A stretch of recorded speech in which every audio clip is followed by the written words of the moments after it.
everybody. This is Ted Alexander, and I am an evangelist, local church evangelist out of Kazadale Baptist Temple in Goshen, Ohio. I also happen to be the director of the Baptist Heritage Revival Society, and our society exists for the purpose of perpetuating and preserving our heritage and doctrine as Baptist people. And we're also preserving Baptist history sites and placing markers and interpretive signs and fixing up old sites to try to preserve our heritage for future generations. This is something that we think is very important for us to take on that responsibility as Baptist people. In Psalm 78, the Bible tells us, "Give ear, O my people, to my law. Incline your ears to the words of my mouth. I will open my mouth in a parable. I will utter dark sayings of old, which we have heard and known, and our fathers have told us." Notice that the fathers passed something on. And what did they pass on? "We will not hide them from their children, showing to the generation to come the praises of the Lord and his strength and his wonderful works that he hath done." In this passage, there are 5 generations. The truth of God is passed on, the praises of God are perpetuated, but also it's the wonderful works that he hath done. You know, God's done some great things with God's people in the past. Certainly in this context, it would be the Jews, but in the church age as well, God has done some great things with the Baptist people. Now we understand we're living in a generation when history itself has been rewritten. American history has been rewritten, and if you're not very discerning, you're going to fall for some of the traps of the devil. Now we also understand that our Baptist heritage has been hidden from us. Literally, we have been severed from our Baptist roots. And one of the things I think that is important for us to understand is that going forward, we draw strength from understanding the wonderful works that God has done in the past. And we're stirred by way of remembrance. In other words, when we look back and see all these martyrs, all those that lived for God, that birthed the churches, that evangelized all of Europe, that brought the gospel here to America, that made sure that America was founded on Christian principles, when we look at all that they've done, it reminds us and encourages us to say, hey, God used them, our Baptist forefathers, and I believe that God can use us today. And I think it's very important for us to have that positive outlook that, hey, God's not done yet, or he would have come back for us. And so we want to put together a little series and just try to bring some folks closer in contact with their Baptist heritage. And we'd like to today talk to you just for a little bit about our American Baptist heritage. Now, it's very important for us to understand that when Baptists first came to America, of course, there was persecution already transplanted woefully from the old country, England. John Clark was the first Baptist minister to arrive here on American soil. And Dr. John Clark arrived in 1637. He had already found out that Roger Williams, who was a friend of the Baptists, he was not a Baptist man, but he was a dear friend of the Baptists. Roger Williams had already had his weapons confiscated and been banished himself. And so there in New England, there was a great stir, a great tumult. To make a long story short, what happened was this Baptist minister, John Clark, left with a group of people. They traveled first up to New Hampshire, and then they would travel and they would come all the way down around to what was called the Narragansett Bay, right there off the coast of Rhode Island. And there on the northern part of the island of Aquidneck, they would land, and they would name that place Portsmouth. Now, I've always thought that'd be pretty neat to travel and name places as you go. Well, these were the guys that actually did it. We know that Clark came here to America as a Baptist minister. He was an ordained Baptist minister. He was a great apologist or defender of the Baptist doctrine. In fact, when Clark was taken into court oftentimes and asked to defend or to state what he actually believed, the judge and juror were both sorry that John Clark opened his mouth, because they would both feel themselves under conviction of needing to have Jesus Christ as personal Savior. And so he's very articulate in defending the Baptist doctrine. He was also a medical doctor. Upon his death, the Newport Medical Society recognized Dr. John Clark for his contributions to that infant colony of Rhode Island.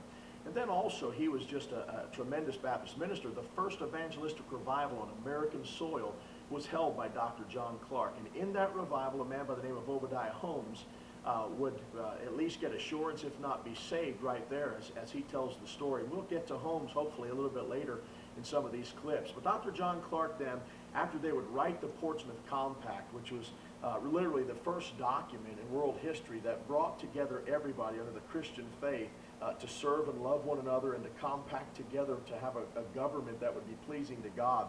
An amazing feat in and of itself. They would quickly move to the southern end of that island, and that would be where most of the commerce would be, and probably the most logical place for them to live, being there on the coast. And then they would settle in a place called Newport. And there in Newport, Rhode Island, John Clark would found the First Baptist Church permanently and officially there in 1638.